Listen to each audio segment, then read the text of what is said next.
My name is Harold, I'm 36, and I own a small IT firm that started with me, one folding table, and a laptop that overheated if I ran too many tabs. In my family, that still somehow made me the lucky one, not the hard-working one. Not the one who spent years sleeping 4 hours a night, fixing servers at 2 a.m., and taking sales calls in grocery store parking lots because I didn't have time to stop moving. Just lucky. I'm the oldest son, the dependable one, the one people called when a printer died, when a laptop got locked, when someone needed just a little help until payday.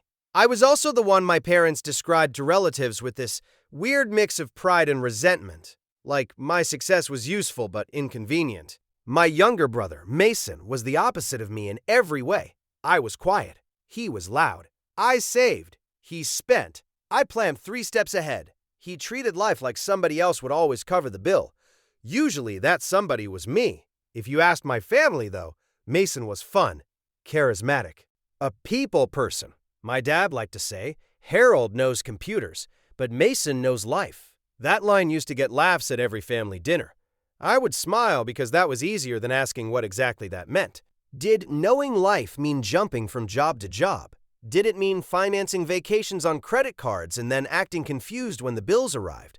Did it mean showing up to holidays with expensive sneakers and no rent money?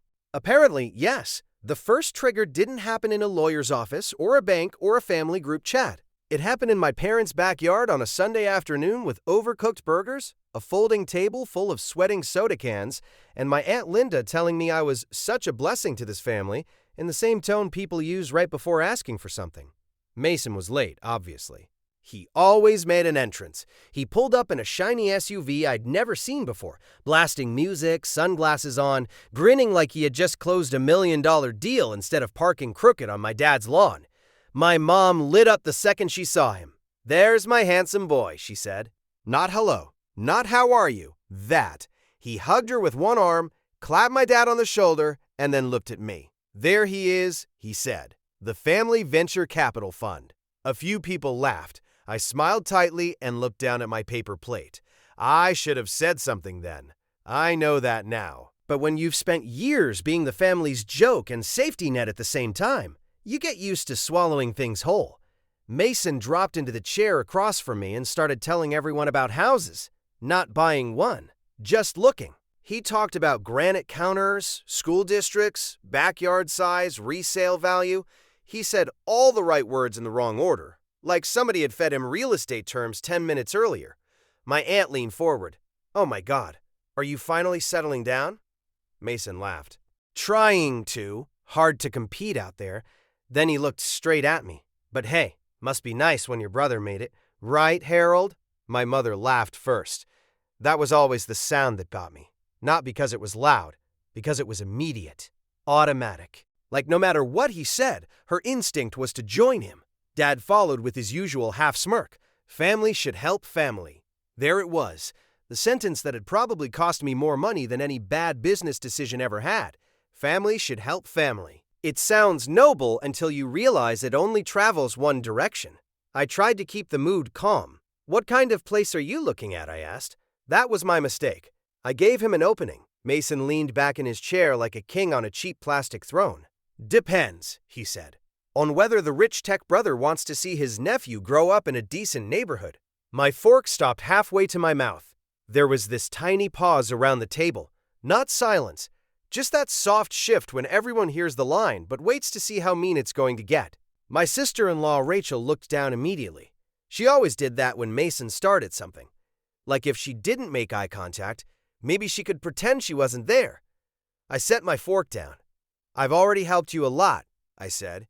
It came out calm. Too calm. Mason gave a fake wounded face. "Wow, we're doing accounting at a cookout now?" Mom clicked her tongue. "Harold, just my name, one word. Full judgment." Like I had committed the real offense by mentioning reality. I could feel the heat crawl up my neck. "I'm not doing accounting," I said. "I'm saying I've helped." Dad took a sip of iced tea and didn't look at me. Nobody said you didn't. Then Mason leaned in, smiling. "Come on, don't act weird in front of everybody. I'm not asking for a handout." He paused. "Just support. More laughter. Small this time. Nervous. But enough." And something in my chest went hard, because that was the trick with my family. They never called it what it was. Not debt, not dependence, not using me. Support, help, love, being there. All soft words wrapped around hard damage. I looked around that table and saw the same story I'd been living for years. My mother already bracing to defend him.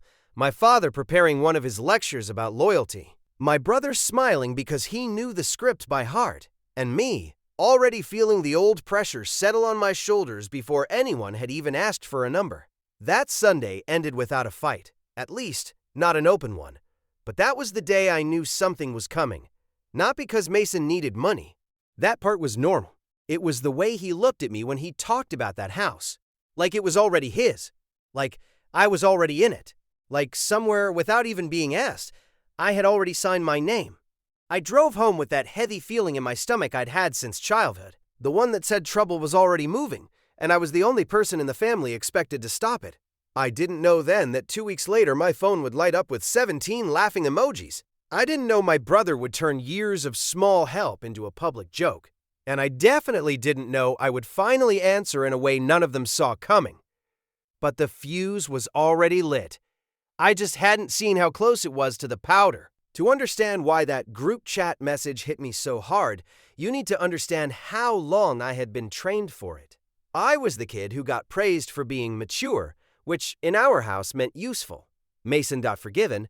I got responsibilities. He forgot homework, Mom said. He's creative. I forgot one permission slip in 7th grade, and Dad said this is why Harold carries the weight in this family. That sounds like a compliment when you're a kid. It isn't. It means everyone gets comfortable watching you carry things. Money was weird in our house. We weren't poor, we weren't rich either, but my parents acted like every dollar spent on me was an investment review, and every dollar spent on Mason was an act of faith.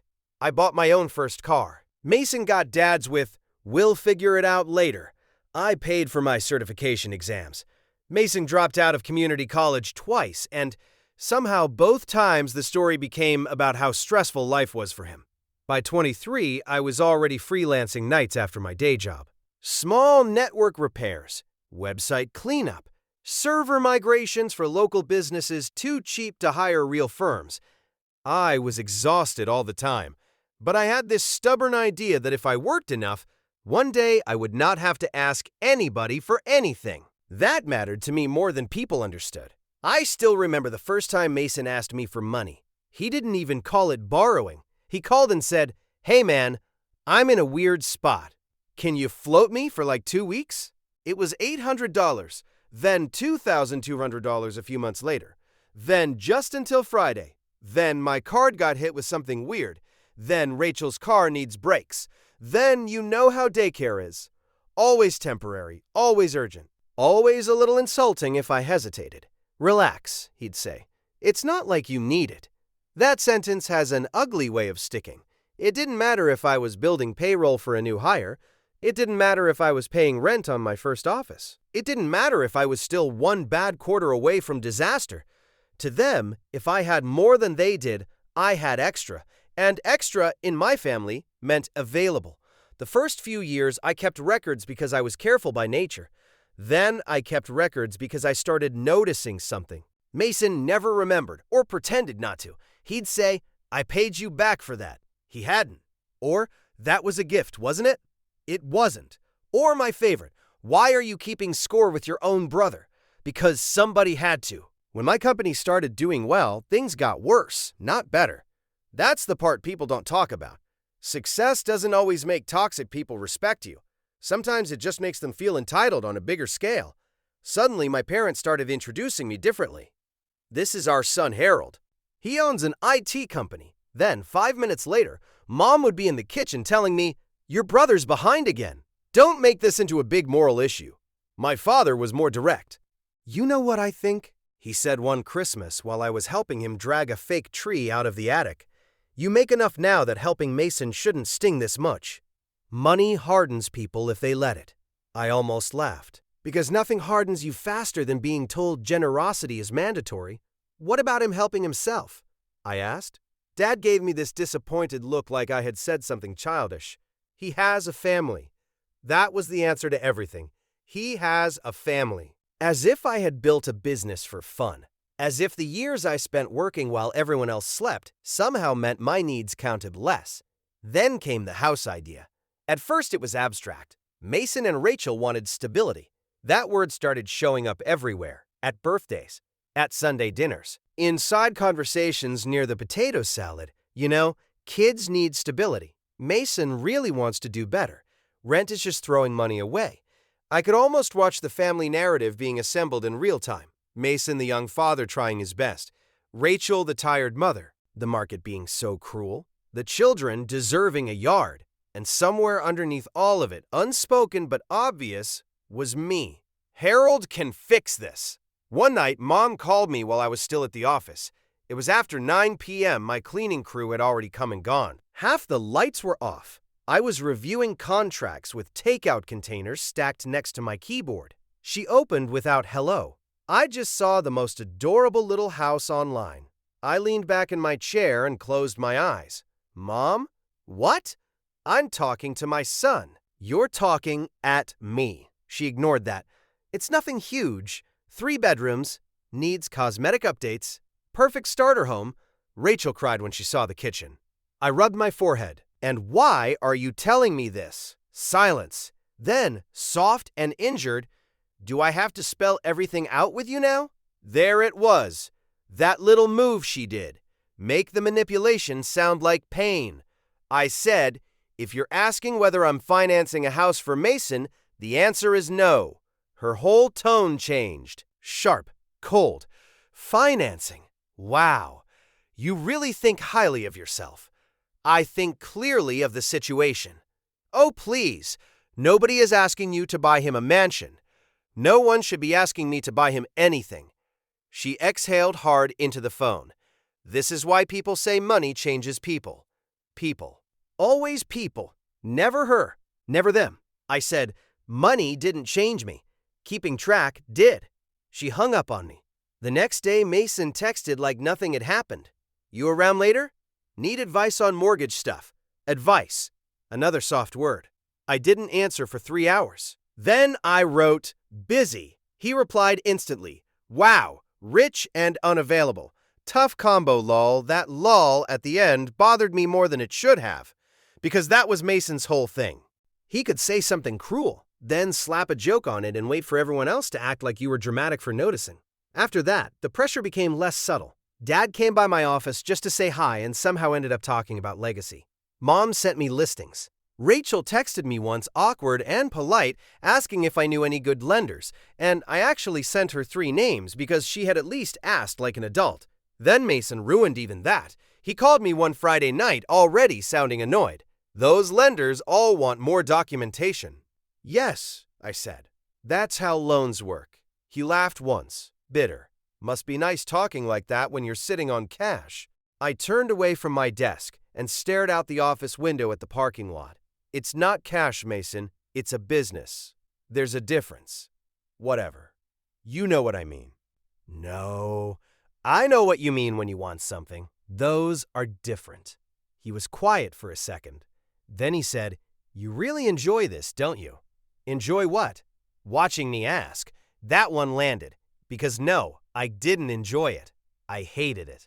I hated how every conversation with him turned into this ugly little game where I was either a wallet or a villain. I said, then stop asking. He hung up. For about a month, things went quiet. Too quiet.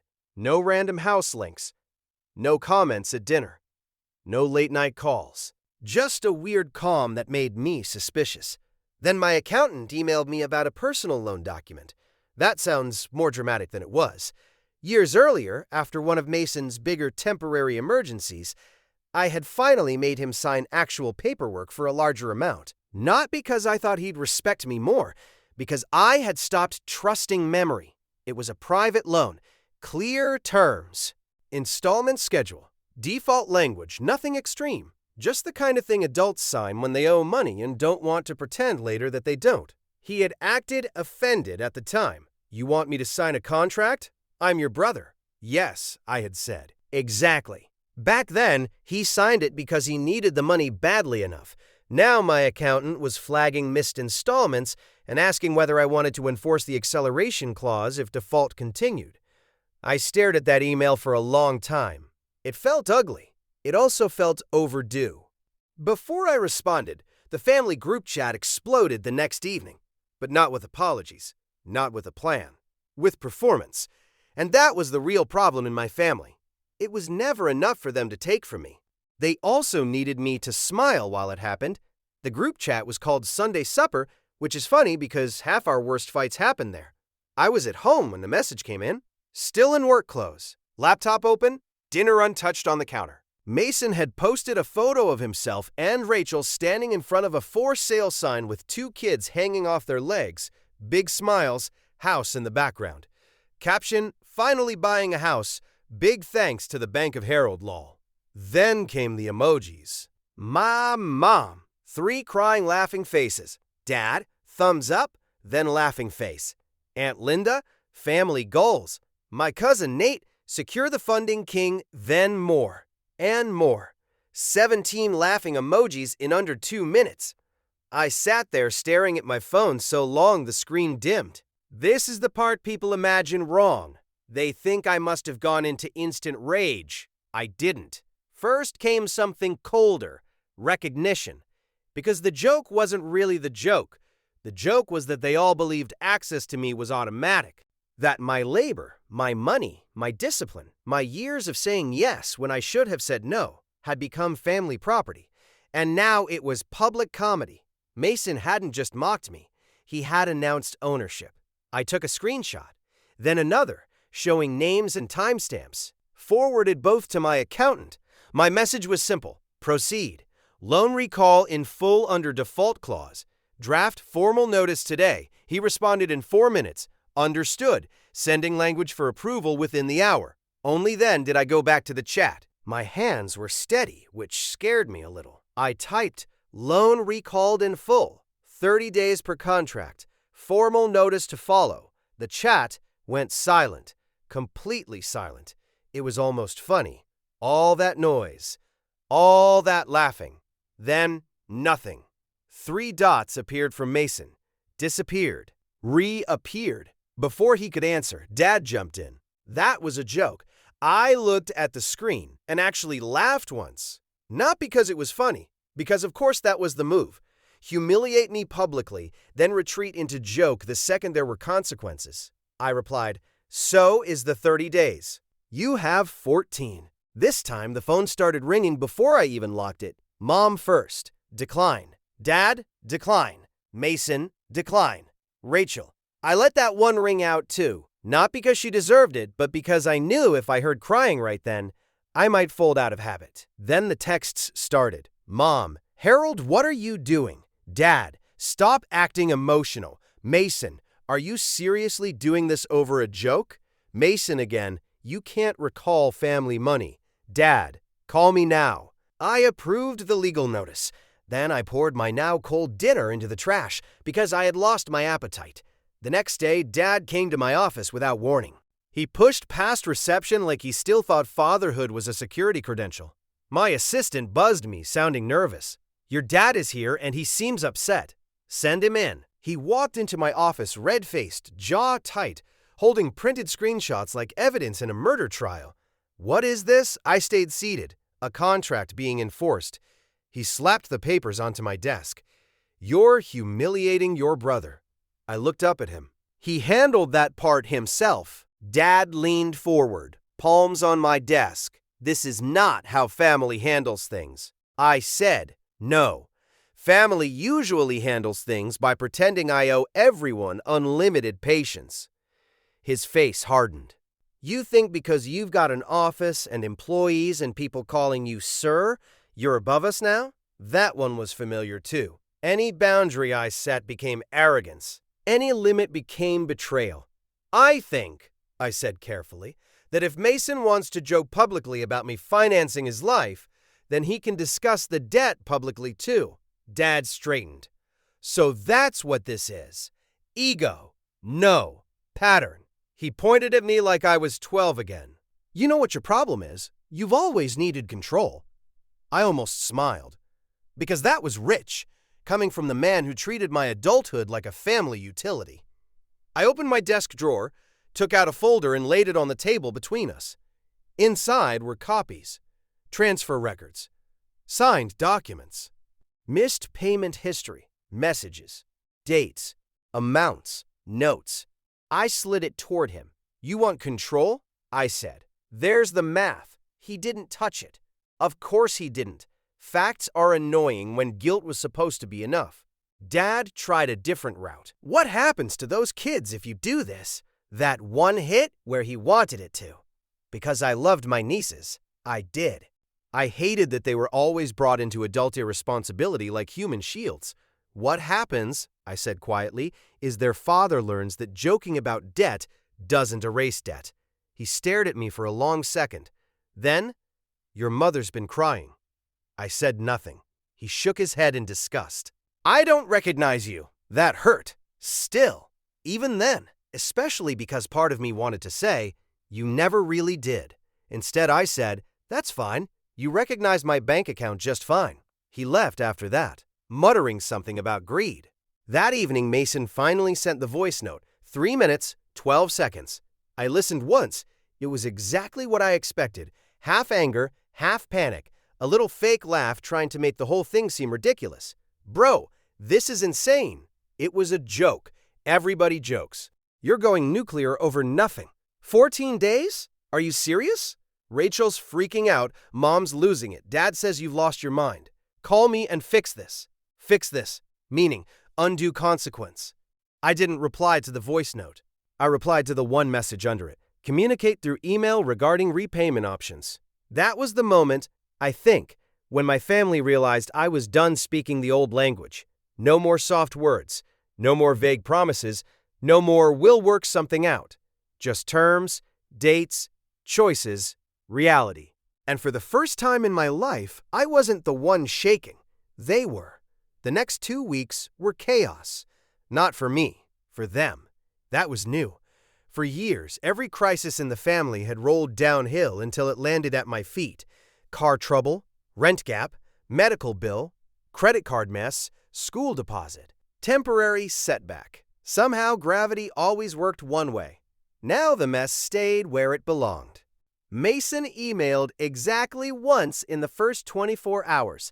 The subject line was, "Let's be reasonable." Inside, there was no apology, just insult dressed up as negotiation. He said the public joke had been misread. He said the family had overreacted on both sides, which was impressive considering only one side had actually defaulted on a signed loan and mocked the lender in front of relatives. He proposed lower monthly payments, longer term, no penalties. Basically, he proposed that I continue financing his life, just with updated wording. My accountant answered before I did. Professional tone. Clean language.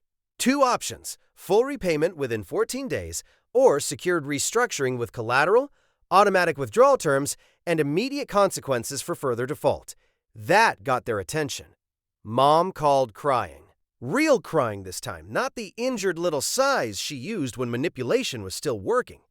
"You're tearing this family apart," she said when I finally answered on day 3. I was at the grocery store of all places, standing in front of a refrigerator case holding yogurt, while my mother told me I was ruining everyone's life. "No," I said. "I stopped being the glue. You know he can't do this in 2 weeks." Then he should have thought about that before performing for the group chat. It was a joke. I shut the fridge door harder than I meant to.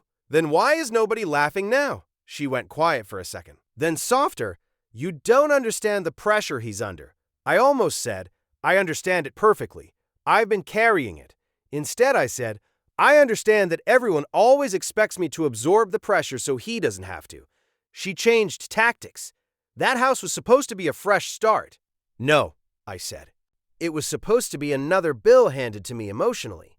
And then she said the sentence that finally killed something in me for good.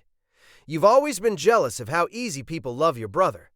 I stood there in aisle 7 with a shopping basket in one hand and just stared at the floor tiles. Not because I believed her, because I knew she did. That was the core of it. In her mind, the problem was never Mason using people. The problem was me noticing. I said, very calmly, "That's the first honest thing you've said in this whole mess." Then I hung up. Mason did not come up with full repayment in 14 days. Shocking. What he did come up with was rage, excuses, and a plan that collapsed the second it touched paperwork. Turns out when someone has spent years pretending obligations are optional, formal documentation feels like oppression. He tried to borrow from Dad. Dad didn't have enough. He tried Rachel's parents. They said no after learning the actual numbers. He tried to pressure me through relatives. That backfired, because once people realized there was an actual contract, actual transfers, actual years of unpaid balances, the story stopped being mean, successful brother attacks, struggling family man, and became what it actually was. A grown man got too comfortable treating his older brother like a private ATM. Aunt Linda called me one night. I expected guilt. Instead, she sounded embarrassed. "I didn't know it was real money, Harold. I was sitting on my couch with my laptop open, barely listening to a vendor pitch." "What did you think it was?" She hesitated. "I don't know, families spotting each other. Casual stuff." I laughed without humor. Casual doesn't usually come with signed agreements and missed installments. She got quiet. "Then, your mother always made it sound like you offered because you wanted to help." There it was again. Narrative. I said, I did want to help. Once. Maybe twice. Wanting to help and agreeing to be used are not the same thing. She actually apologized. That mattered more than I expected. Not because it fixed anything. Because it reminded me not everyone in the family was committed to the lie. Rachel was the one who surprised me most. She emailed me directly on day 12. No drama, no blame, no crying. Just truth. She wrote that she had believed Mason was mostly caught up with me, because that was what he had told her. She wrote that she had seen the group chat message and known instantly it was a mistake. But by the time she tried to tell him to delete it, everyone had already reacted, and he got defensive. Then she wrote the line I reread 3 times. "I think he never believed you would really stop him." None of them did. That was it. That was the whole family system in one sentence. They didn't think I had limits. Not real ones. Not ones that big. She asked if I would accept sale of the SUV as part of repayment and a lien against a small investment account her grandfather had left them. My accountant said yes, if structured properly. Mason was furious, according to the emails that followed. He called it betrayal from his own wife. That told me everything I needed to know. In the end, the deal was ugly but simple. The SUV got sold, the down payment dream evaporated. Part of their tax refund was redirected. The investment account was pledged. Automatic payments were set. Harsh enough to hurt. Not harsh enough to destroy the children's stability, which mattered to me even if nobody gave me credit for that. Dad stopped speaking to me for almost 3 months. Mom texted me on holidays like we were acquaintances who used to work together. Happy Thanksgiving. Hope business is well. No apology, no accountability. Just the emotional equivalent of waving from across a parking lot. And Mason, he tried one final stunt. At my cousin's birthday dinner about 6 weeks later, he showed up late, loud, already angry, and said in front of half the table, "Hope everybody's careful joking around Harold. He'll send legal after you." The old me would have gone cold and silent. This version of me took a sip of water and said, "Only if you sign something and ignore it for years." Dead silence. Then my cousin snorted. Actually snorted. Aunt Linda looked down into her plate. My dad stared at his drink. Mason's face went red. And for once, nobody rushed to rescue him. That was the real shift. Not the contract, not the money. The silence. The absence of automatic support for his nonsense. Toxic systems survive on momentum. Somebody has to stop moving first. Around that time, my own life got weirdly peaceful. Not perfect. Peaceful. I started leaving the office before dark more often. I took a weekend trip without my laptop. I had dinners with friends where nobody asked me to explain why a boundary was necessary. At work, I promoted one of my managers and realized I trusted people there more than I trusted most of my own relatives. That stung, but it was also clarifying. There were people in my life who liked me without needing access to my resources. People who said thank you and meant it. People who didn't confuse my competence with obligation. And once I really felt that difference, I couldn't unfeel it. Funny thing is, the family kept rearranging around the missing money exactly the way I had known they would. Mom started complaining that Mason and Rachel were under so much strain. Dad got pulled into helping with school pickups and repairs. Arguments started happening between them because the resource they had all quietly depended on was gone. Not gone, really. Protected. That was new to them, and apparently unbearable. I used to think the moral of a story like this would be something dramatic. Stand up for yourself. Cut toxic people off. Never lend money to family. Those are all partly true. But they're too simple. The real lesson cost me more than money to learn. It cost me the fantasy that being useful would eventually make me loved correctly. That was the trap. I thought if I was patient enough, generous enough, stable enough, one day my family would stop treating me like a function and start treating me like a person. They didn't. They just got more comfortable. That's what happens when your boundaries are soft for too long. People don't see kindness. They see access. I'm not proud that it took a humiliating group chat for me to act. I should have acted years earlier. I should have heard the warning in every "just this once," every "don't be difficult," every "family helps family," said only in my direction. But I did act. And that matters too, because a late boundary is still a boundary. A delayed consequence is still a consequence. A person who wakes up after years of being used is still awake.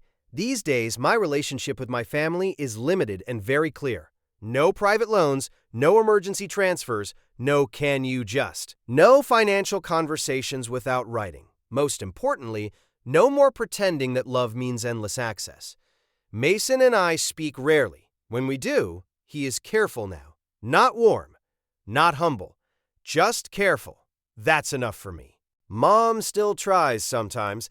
Last month she said, "I hate that money changed things." I told her, money didn't change things. The paperwork just exposed them. She didn't reply. That was fine. I don't need her agreement anymore. That's probably the biggest change of all. I spent so many years trying to get my family to understand me that I forgot I was allowed to understand the situation without their permission. I was not selfish. I was exhausted. I was not cruel. I was finally clear. I was not abandoning my family. I was refusing the role they had assigned me in it. If someone reading this is the responsible one, the stable one, the person everyone praises right before they ask for something, hear me on this. You are not a bank. You are not the family shock absorber. You are not obligated to fund other people's chaos just because you survived your own. Helping is a choice. Being used is a pattern. Those are not the same thing.